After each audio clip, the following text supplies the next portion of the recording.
Tumindi mga kababayan yung fake news and disinformation ng mga pro-China.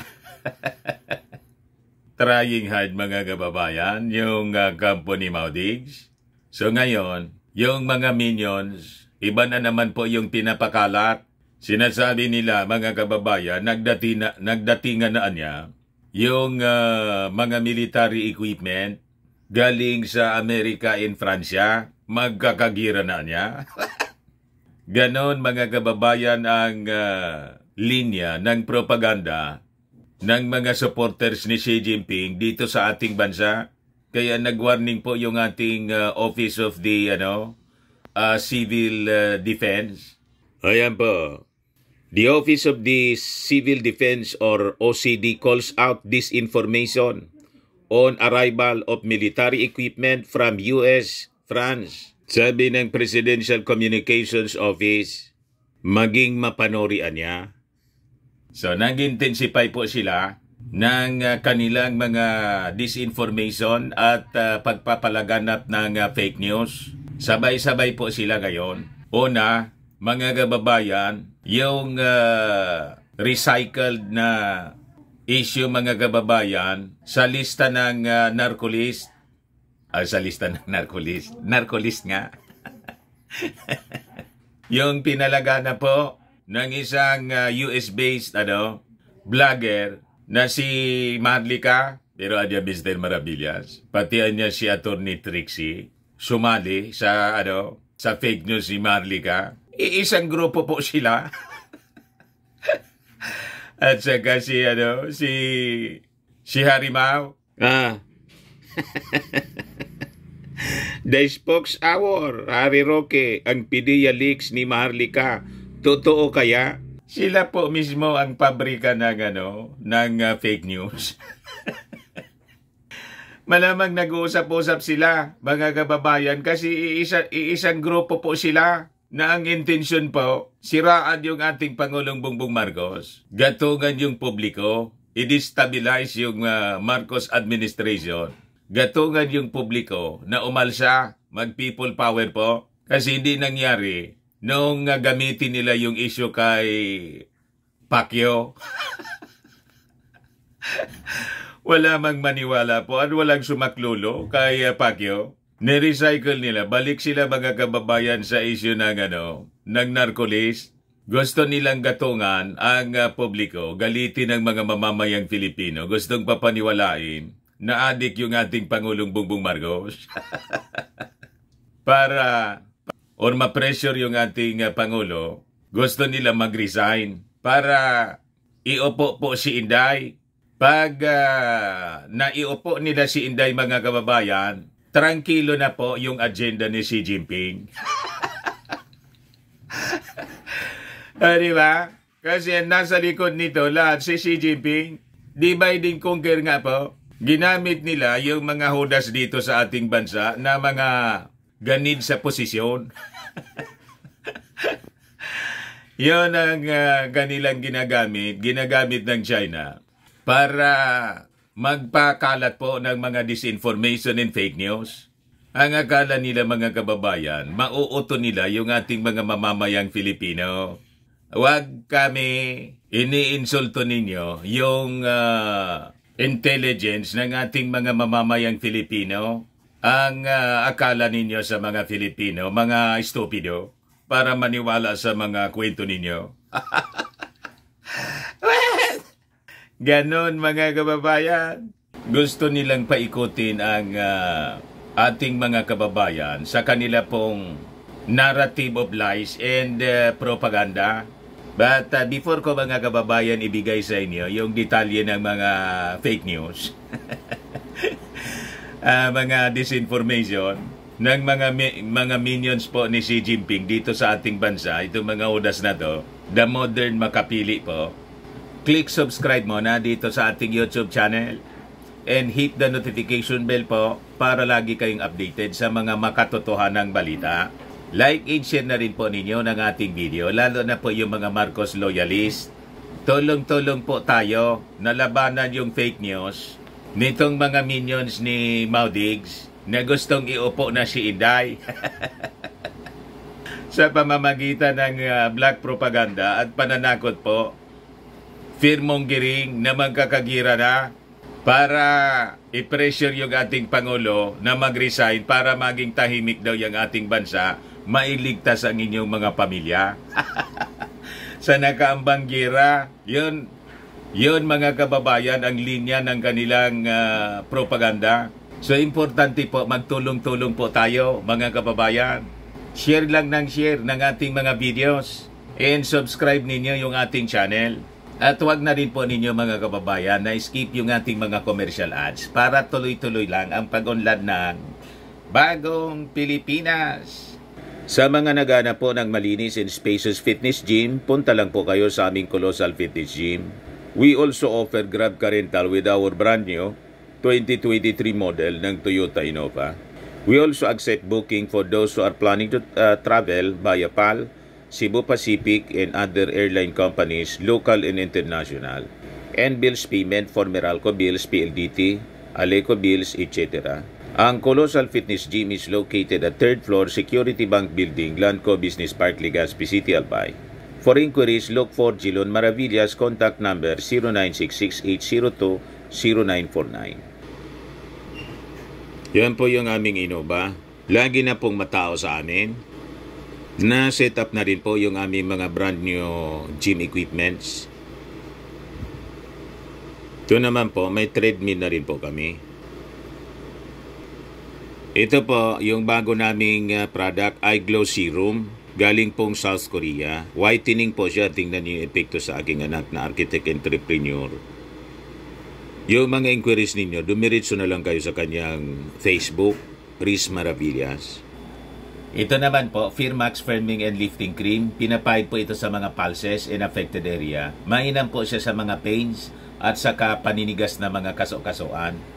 Ito po, Automax Radiant Serum. Sa mukha naman yung application. Anti-aging po siya. You will look 10 years younger than your age. Sa mga cancer patients naman po, baka lang gusto ninyo itong itry. Ningxia Red Mixed Fruit Drink. Hindi man po siya gamot, food supplement siya. Kaya lang gawa siya mga kababayan sa goji berry. Yung goji berry kasi may anti-cancer properties po. O ngayon, yung mga inquiries ninyo, dumiritso na lang kayo sa aming messenger sa Facebook para masagot namin agad. Ayos pa? Ayos na niya, Mr. Maravilla. So, balikan natin yung ating mga kwento. Kaming mga believers po kasi, mga Bible believers po, hindi na tayo nagtataka kung bakit ganito yung pag-ugali nitong mga taong ito. Itong mga mapanira, mga sinungaling po, mga nagpapakalat ng fake news, mga nag-akusa ng wala man pong katotohanan. Kasi po ito nasusulat sa talata. Alam ba ninyo, lahat ng mga nangyayari sa mundong ibabaw po, past, present, and future, lahat po yan nasusulat. Kaya hindi na tayo nagtataka kung bakit nagkalat yung mga sinungaling, nagkalat yung mga fake news peddlers, nagkalat yung mga ganid, nagkalat yung mga false accusers ngayon pong panahon. Kasi ngayon po, ang tawag dito sa ating panahon, this is the time of the last days. Kaya pasama ng pasama po ang mga tao. Talaga po maraming lilitaw na ganitong uri na mga tao na lulukuin po kayo at marami ring maluluko. Yung iba nga po, willing silang lukuin sila. Tuwang-tuwa pa sila na niluloko sila ng mga taong ito. Willing victim sila. Minsan, naging participant pa, mga kababayan, sa pagpapakalat kasi sinir pa nila. You see? So ano yan, Mr. Maravillas, yung nasusulat? Ito po ang nasusulat. Exact description ng ating panahon. Kaya huwag na kayong magtaka kung bakit ang daming mga fake news peddlers at mga mapanira, false accusers. Yan po, 2 Timothy chapter 3, verse 1 to 4. This know also that in the last days perilous times shall come. Anong ibig sabihin ng perilous? Difficult. Kung sa Tagalog po, delikado. Kaya mag-ingat po tayo. Ito yung panahon na delikado. Pag hindi ka mag-ingat, biktima ka ng fake news. Delikado eh. Kaya kailangan may discernment po tayo. Makinig kayo sa mga ganitong mga vloggers na may totoong discernment. Guided by the Holy Spirit. Believer po tayo eh. Kaya hindi tayo maloko nitong mga kwento nila. Tayo yung ginawang instrumento ng ating Panginoon para idibang, basagin mga kababayan ang kasinungalingan nitong mga kampo ng dragon. Ang dragon po, simbolo ng China. Ang China po is an atheist country, hindi naniniwala sa Diyos. Ito ngayon ang dinodiyos nitong mga makabagong makapili na mga hudas na Pilipino. Kita ninyo? So, sabi po sa Bible, dapat nating malaman na itong mga araw na to, delikado. Kaya mag-iingat kayo sa pinanonood ninyo sa social media tulad kay Trixie, kay Marlica, at saka kay Harimau. Lalo na po pag nagsalita si Maudigs na bangga-bangga, bali-baliktad yung mga sinasabi. Sinaniban po ng dragon. You see? Sila yung instrumento ng dragon dito po sa ating bansa. Tagahanga ni Xi Jinping ng China na ang simbolo dragon. Sa aming mga believers po, hindi uubra yung mga panluloko nila kasi alams na namin. So sabi dyan, perilous time shall come, delikadong mga araw anya, for men shall be lovers of their own selves. Kita ninyo ito mga minions ni Maudigs. Ang malang nila, yung sarili nila, wala silang totoong pagmamahal sa ating bansa. Ang mahal nila po, yung dragon na malamang nagpapadaloy ng pundo sa kanila para kontrolin yung ating bansa. Di ba? Yung ibinoto natin mga kababayan na Pangulong Bongbong Marcos na totoong may pagmamahal sa ating bayan, sinisiraan po nila para iluklok si Inday. Nakita na ninyo ang connection po. So lovers of their own selves, walang pagmamahal sa ating bayan. Bininta yung ating bansa sa mga Chinese. Covetous.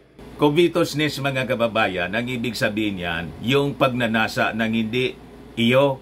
Yun po yung karakter ng China. Pinagnasaan niya tayo. Kaya tama yung sabi po ni Carpio, dating Senior Associate Justice Carpio, nang tanungin siya ni Christian Esguerra, ano niya yung possible motive? Greed greed. Kasakiman, pagnanasa ng hindi sa kanya. Yan ang ibig sabihin ng covetousness. At sa kanya, imperialism. Ang motivation niya, gusto niyang sakupin ang buong mundo. Gusto niyang palitan mga kababayan na leader ng mundo, ang Amerika. Kaya sinisiraan niya mga kababayan through their minions dito na mga makapili, ginagamit ng China para siraan ang relasyon natin sa Amerika na napakatagal na. At tinatakot po tayo na magkakagira. Sige po ang daldal ng China. Sabihin ko po sa inyo, may matandang kasabihan.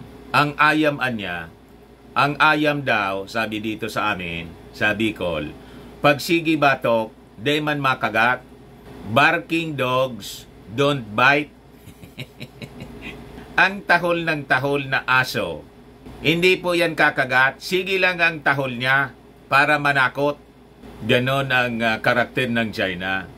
Ang totoo po, ang China takot siya, kaya gagamitin niya yung intimidation, fear-mongering, tahol ng tahol na parang aso para tayo sumurrender. Pag natakot tayo, isurrender natin yung ating sovereign rights sa ayungin. That is their first step for total invasion. Gusto niyang maghari dito sa atin. At pag nakinig kayo sa pananakot nila, fear-mongering, through fake news sa peddling po, and propaganda, tapos na po ang laban. Kaya wag kayong magfo-fall victim dito po sa mga minions ni Maudigs na ginagamit po ng China para hindi po tayo manindigan. Maging submissive tayo, subservient. Pakinggan po natin yung ating Pangulong Bongbong Marcos. Sabi ng ating Pangulong Bongbong Marcos, Filipinos don't yield. Filipinos do not yield. So covetous, boasters, proud.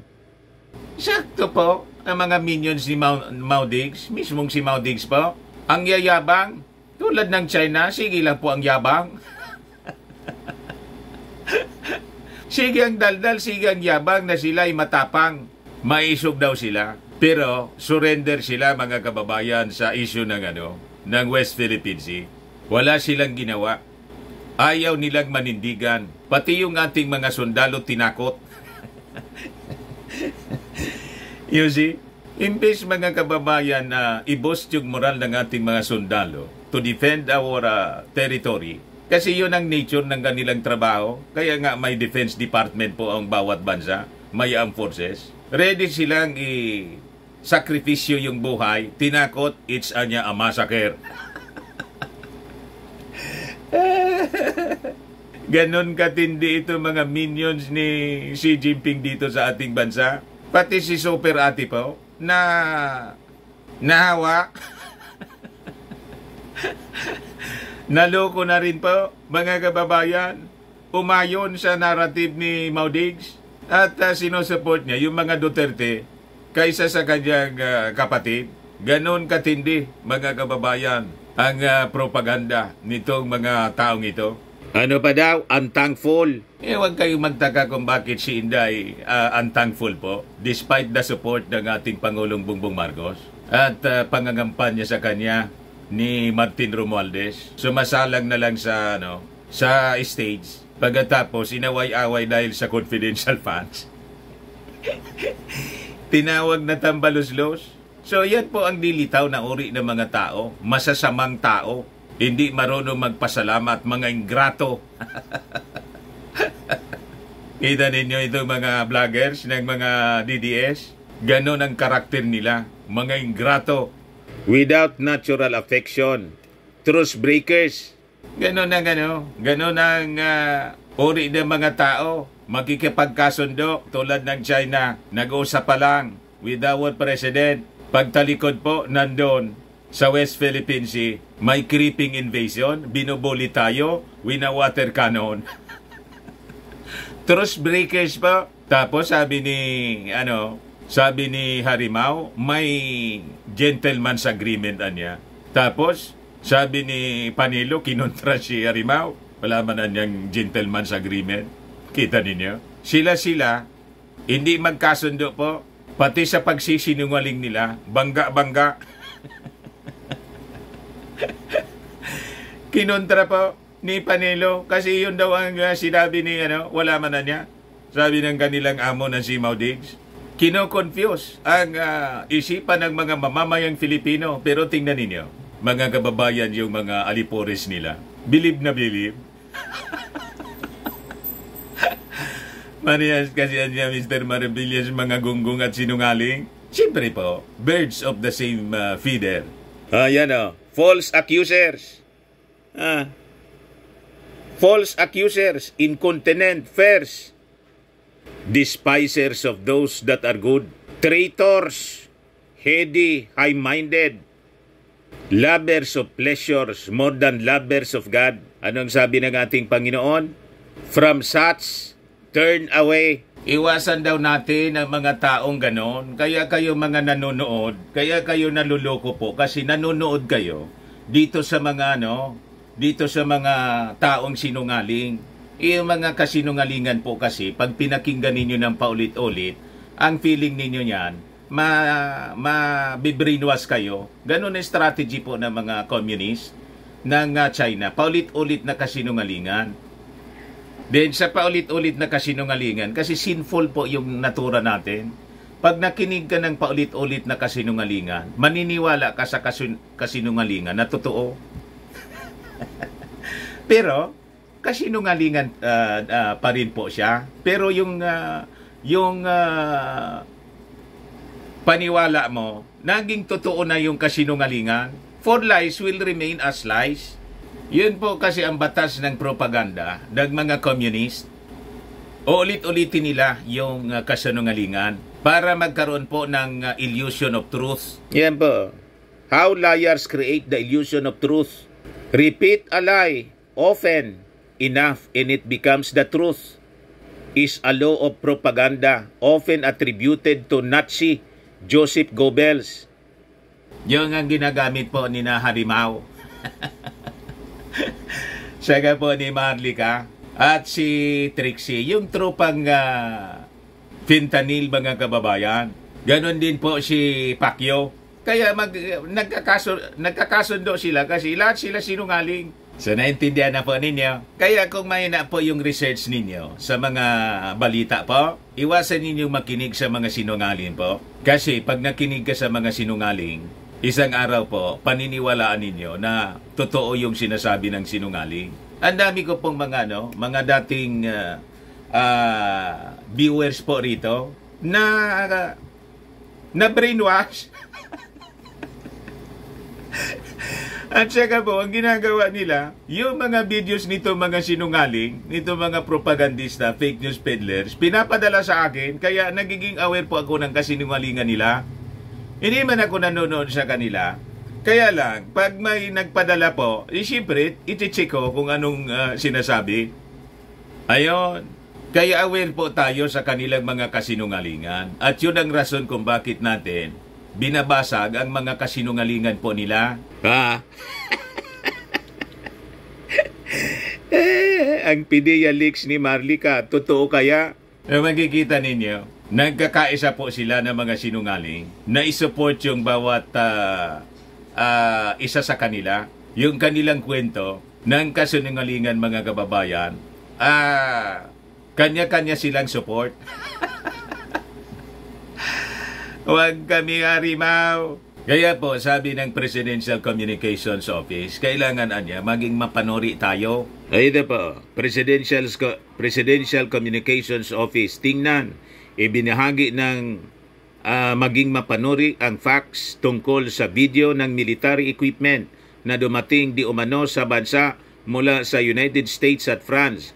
Ayon sa Office of Civil Defense, ang mga litrato ay galing sa isang conference tungkol sa El Nino noong 2023. So fake news po siya.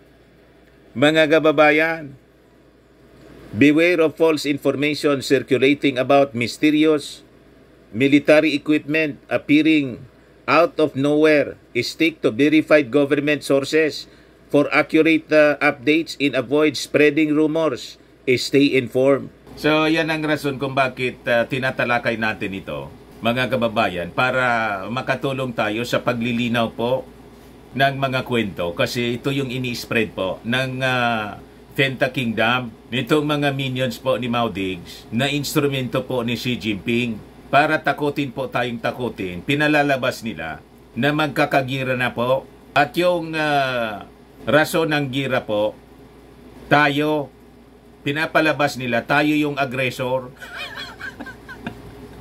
Tayo yung makikipagira. Ang katotohanan po niyan, sila ang aggressor at sila yung gustong manakop sa atin. Tayo po dito, gusto lang natin po i-defensa yung ating territory.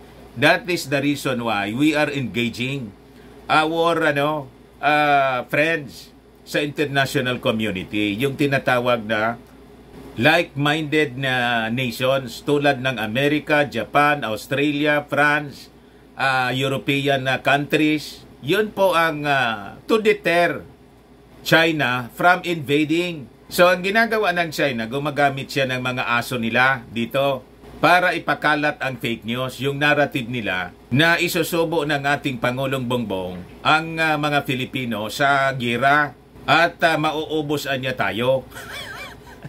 Kawawa yung ating pamilya. Ang ganong narrative po, galing po sa China. Chinese propaganda. Firmongering po siya. Ang totoo niyan po, kaya sige po ang tahol ng China kasi takot man sila pong makipagira sa atin because of our deterrence, capabilities with the support to the president of this country. Kausap niya po yung mga leaders ng mundo. So, na-establish na kasi ng ating Pangulong Bongbong Marcos yung credible deterrence. Kaya nanggagalaiti po si Xi Jinping.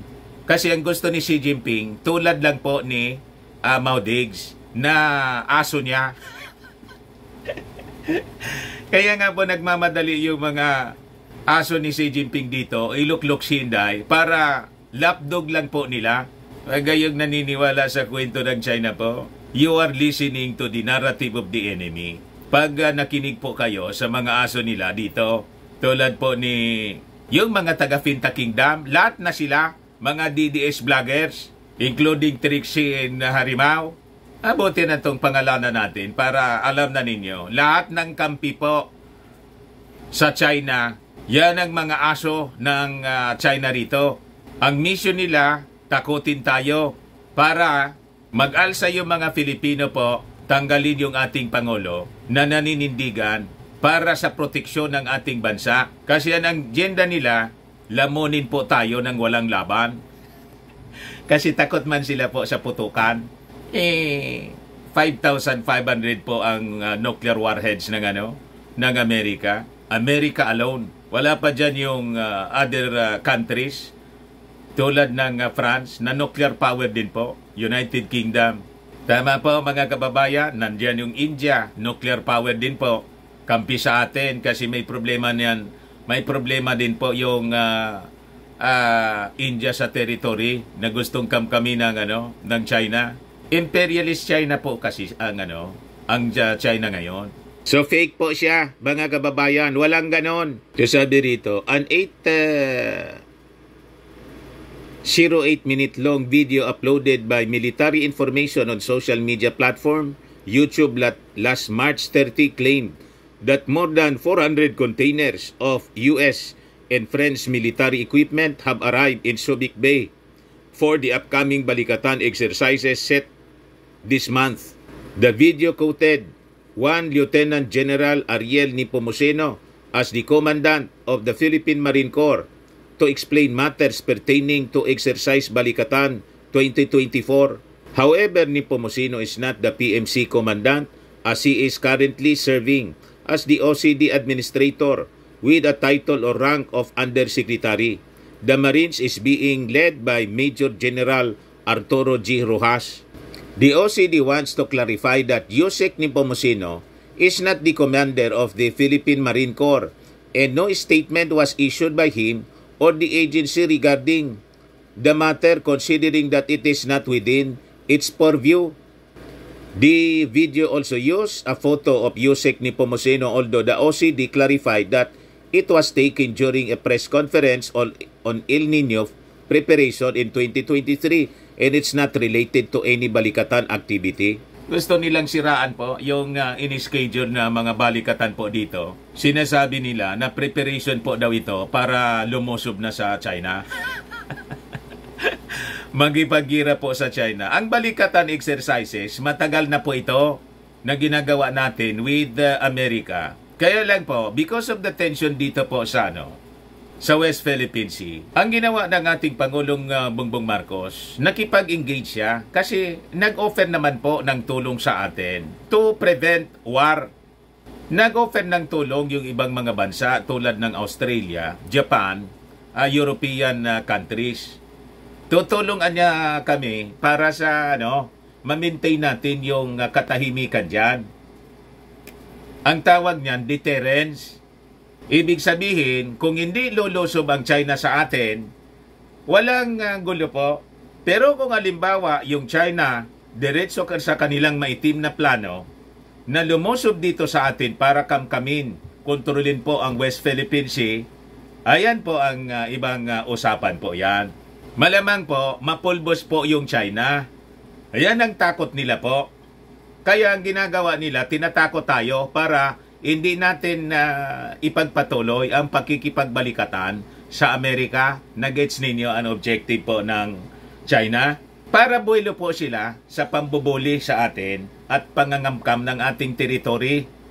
Yan ang objective po nila. Kaya nga yung latest pong panawagan ni Harimaw, ang proposal daw niya, i-decommission na yung BRP Sierra Madre. I-decommission na daw po.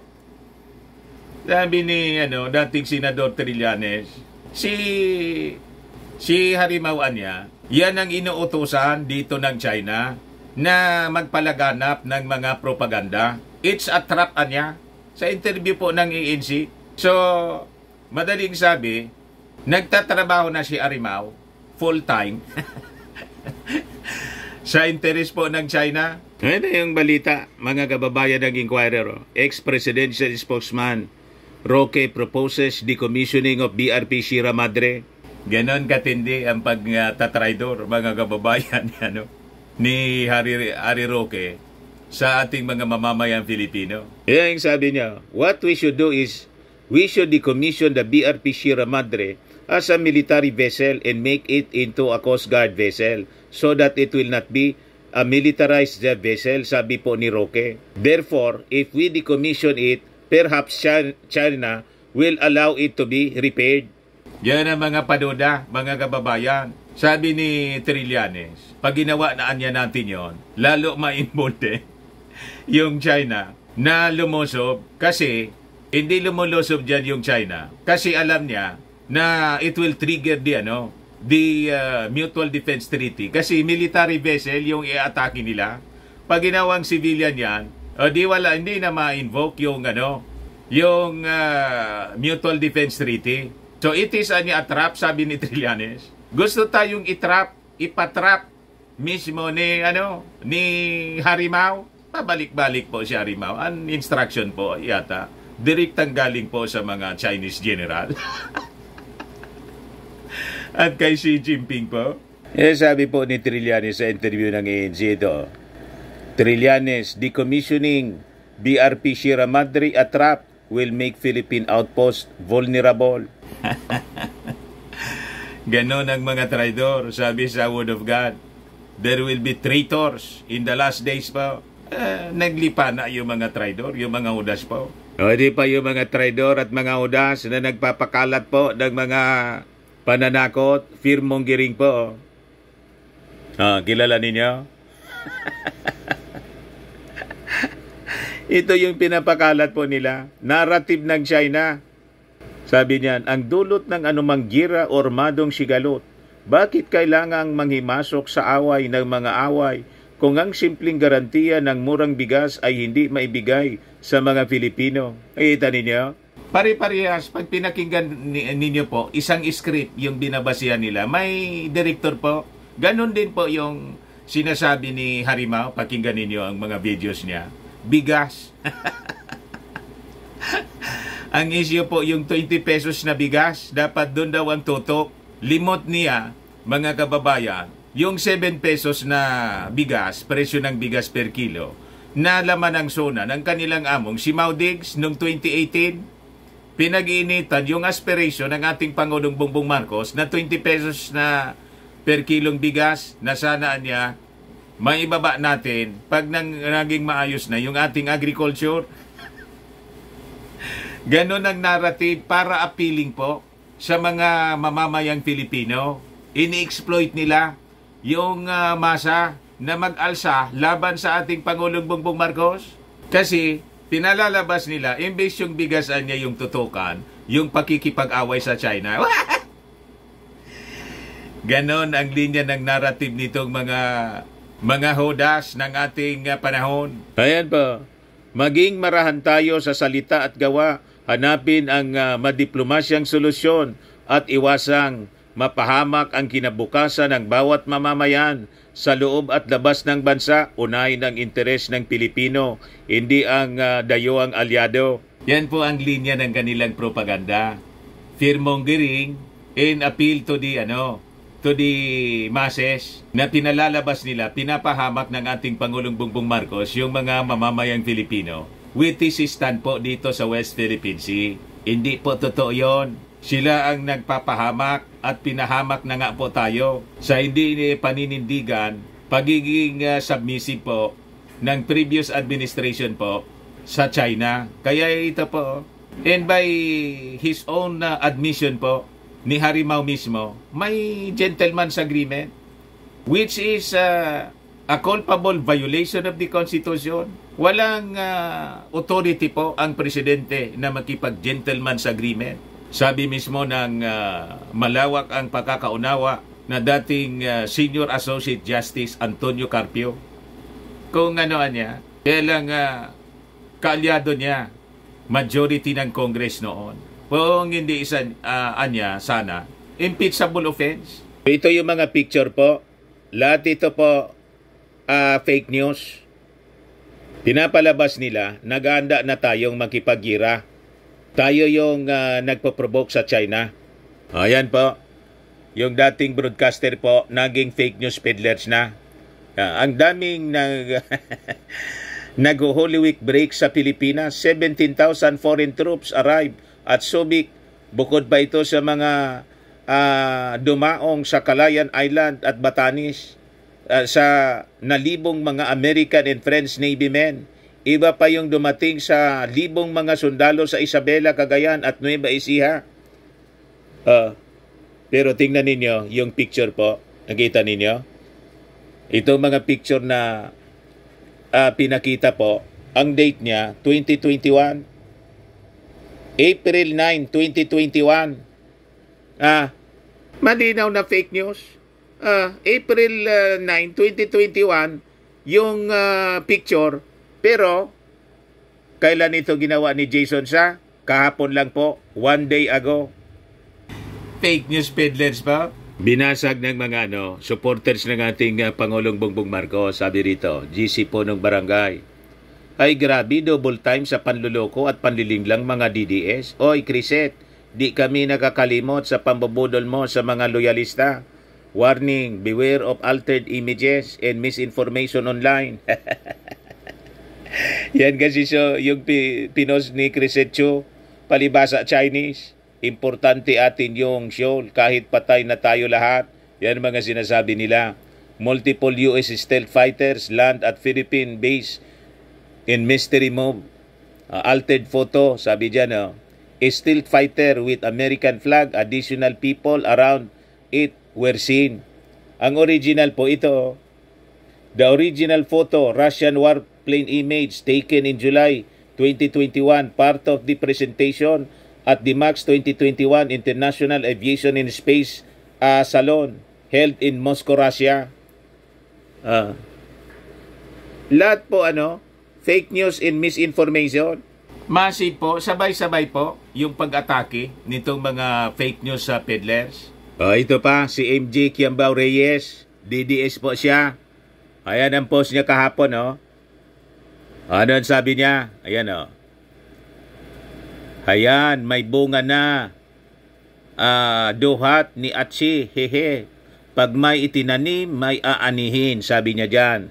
Pero ang sabi niya dito sa baba, para manakot po, start planting fruit, bearing trees na. Para worst case, magkagira nga, wag naman sana, at di tayo padalhan ng spam ni Uncle Sam. At least may mga prutas tayong pantawid gutom. Kita ninyo? Ang gawain po nila. So, mina-mindset yung mga tao.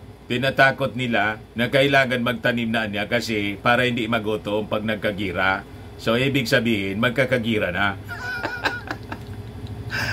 You see, walang ganun po. Kasi po, sabi nga natin, ang China, hindi man po niya, nanaisin na makipaggira na alam niya matatalo siya.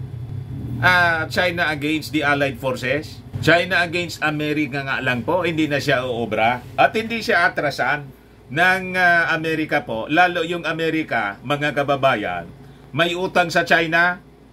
Yung iba, yung analysis ng iba, may utang niya sa China yung Amerika by trillions of dollars.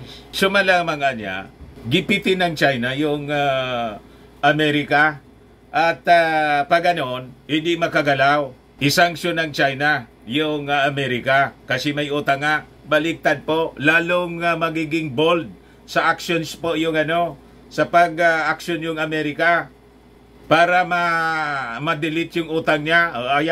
Awayin niya yung nagpautang.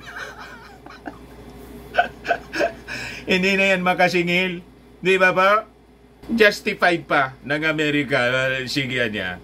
Gusto mo kaming gipitin kasi may utang kami? Birahin namin kayo ng 5,500 nuclear warheads. Hindi na kayo makasingil kasi wala nang China.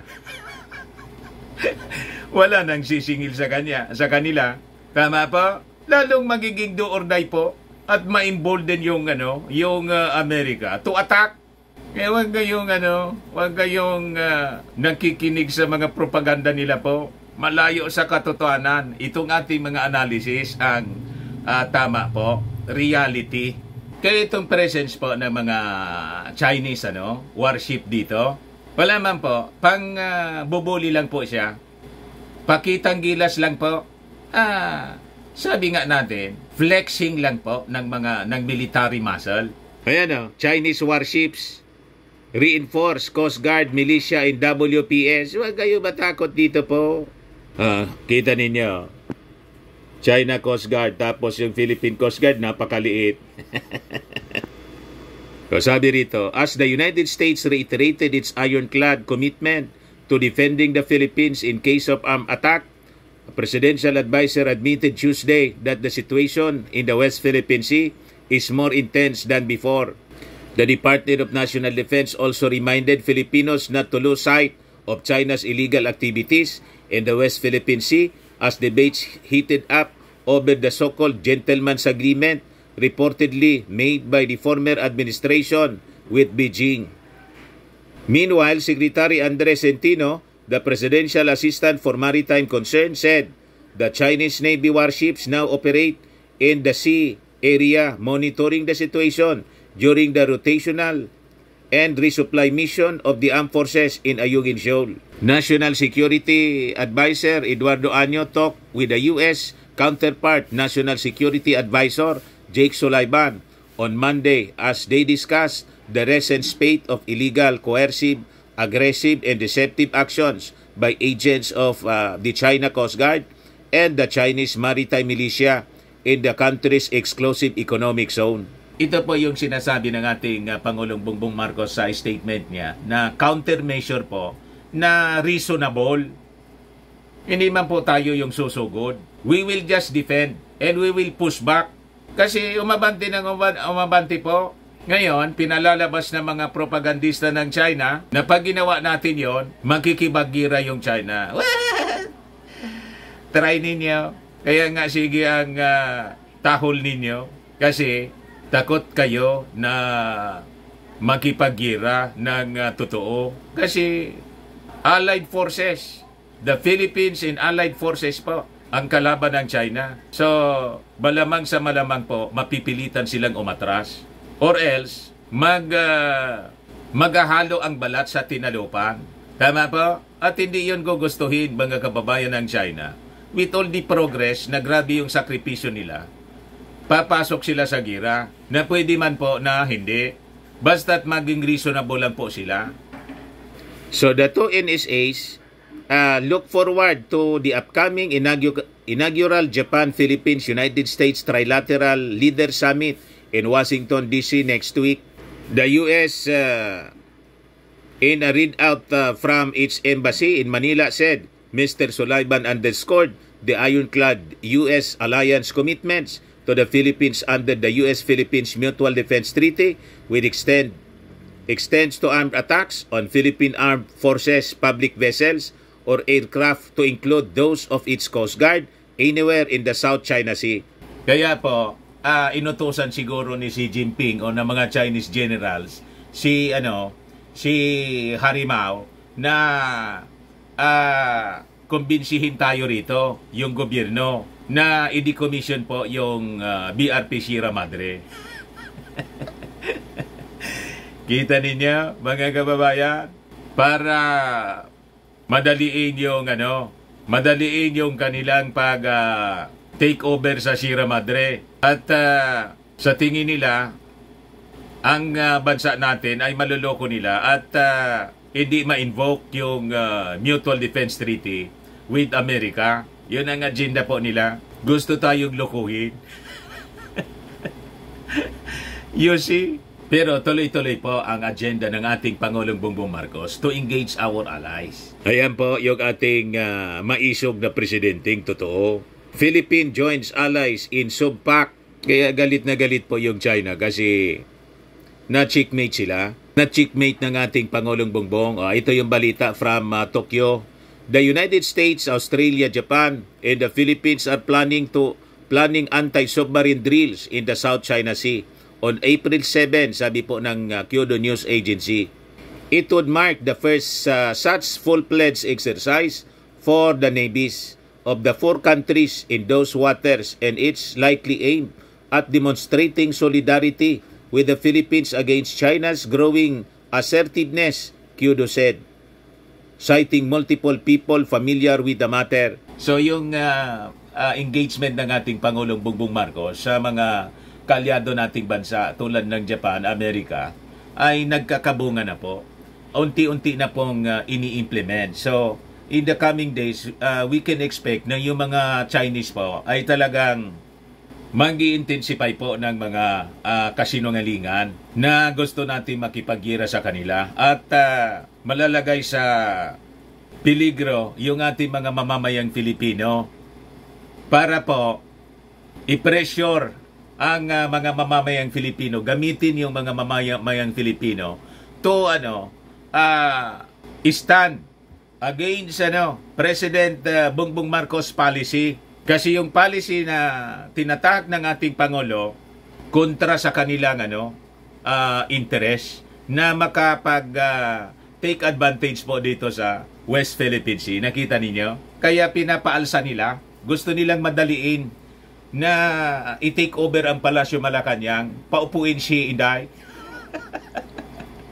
sa pamamagitan ng mga paninira, disinformation and fake news. Kasi si Inday po hindi nagsasalita. Barkada nila. Ngayon si Inday po, walang statement. Yung mga previous vice presidents po, may statement po. Post po siya ng impact leadership, sabi dyan. Hindi raw trabaho ng vice presidente. In 2016 and 2019, former vice presidents Jijomar Binay and Leni Robredo reacted to the West Philippine Sea issue during their time. This counters Davao City Paulo Duterte's defense of her sister, Vice President Sara Duterte, on her silence on the tensions of the WPS. Ayan po, sabi ni Binay noong kanyang term, sovereignty niya is non-negotiable. We will insist on our right, but I want to improve bilateral relations with China, especially on trade and commerce. Si Linlen, sabi niya, I understand why our new administration is more friendly to China, but I think there should be a clear line as far as protecting our territory and sovereignty. Si Inday po, wala po. As of April 2, 2024, walang sinasabi. Kaya pati po si radio host DJ Chacha, napaisip, napatanong po, sabi niya, may statement na ba? Radio host DJ Chacha asked if Vice President Sara Duterte has already released a statement on China latest bullying in the West Philippine Sea, while her father, former President Rodrigo Duterte's allies cannot agree on whether there was a gentleman's agreement with him in China. Former presidential spokesperson Harry Roque revealed that the former president supposedly entered a gentleman's agreement with China, but former chief presidential legal counsel Salvador Panelo said that anyone spreading the idea that there was such an agreement is a liar seeking publicity.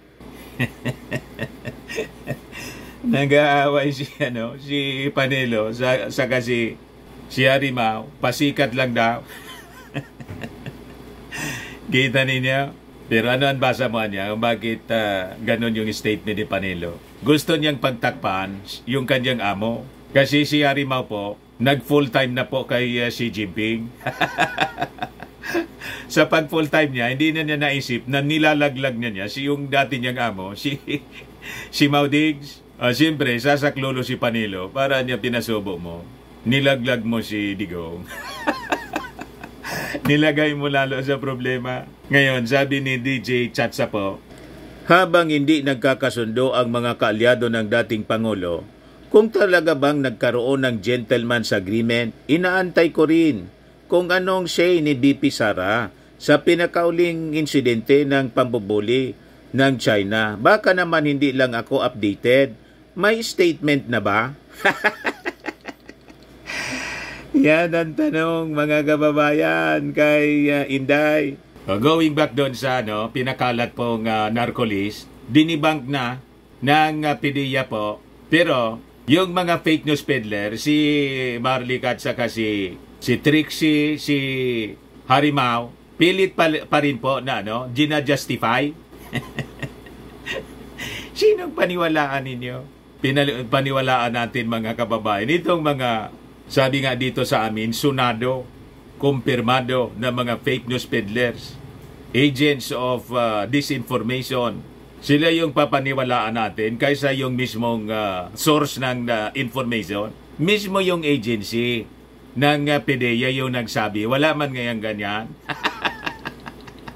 Tapos maniwala kayo doon sa mga nagpalabas ng alleged document po. Wala ngang pizza, may pizza po, walang control number. Tapos tinakpan pa yung pangalan ng team leader.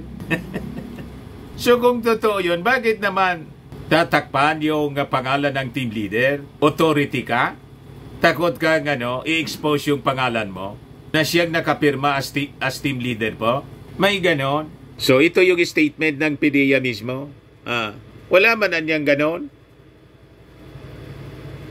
In an age of where artificial intelligence can generate realistic fake videos, spurious documents, and fantastic claims at having insider information, the public is cautioned to be more careful in believing such fake news. So it is labeled as fake news mga kababayan ng mismong agency. Nasabi siyang source mismo ng document. Mismong yung agency ang nagsabing walang ganyang document. Pagkatapos, mas paniwalaan ninyo yung kung sino-sinong tao na hindi man taga-agency. O diba? Anong nangyari sa utak ninyo? Ayan man lang po, mga kababayan. Kasi sabi nga natin, hindi man tayo nagtataka kasi we're living in the last days na ang mga tao, ganyan talaga. False accusers, mga mapanira, mga traidor. Sabi po yan sa 2 Timothy chapter 3, verse 1 to 4. Napakalinaw po. So ito yung description ng mga araw na delikado. Kaya itong mga taong ito, mga delikado po, delikado pag pinaniwalaan ninyo, magiging biktima po kayo. Tama? Biktima ng fake news at pananakot. Kaya po, share ninyo itong ating video kasi dito ninyo po malalaman ang katotohanan. Kasi yung mga sources natin, credible. And direkta tayo galing sa, from the horse's mouth. Ika nga. Yung source natin galing mismo sa palasyo. Tumawag pa lang sa akin yung palasyo. Ano yan, Mr. Maravilla, sabi ng palasyo? Ito nga po na mga balitang ito. Di ba? Galing sa Presidential Communications Office. Ito yung reliable po. Huwag dyan sa mga aka-aka, mga mapanirang tao po, na ang objective po, iluklok si Inday para buwelo yung China. Tama ba? Hindi makapaghintay ng 2028. Gusto nang iupo si Inday. Ako po si Dante Maravillas. Bye-bye po. God bless.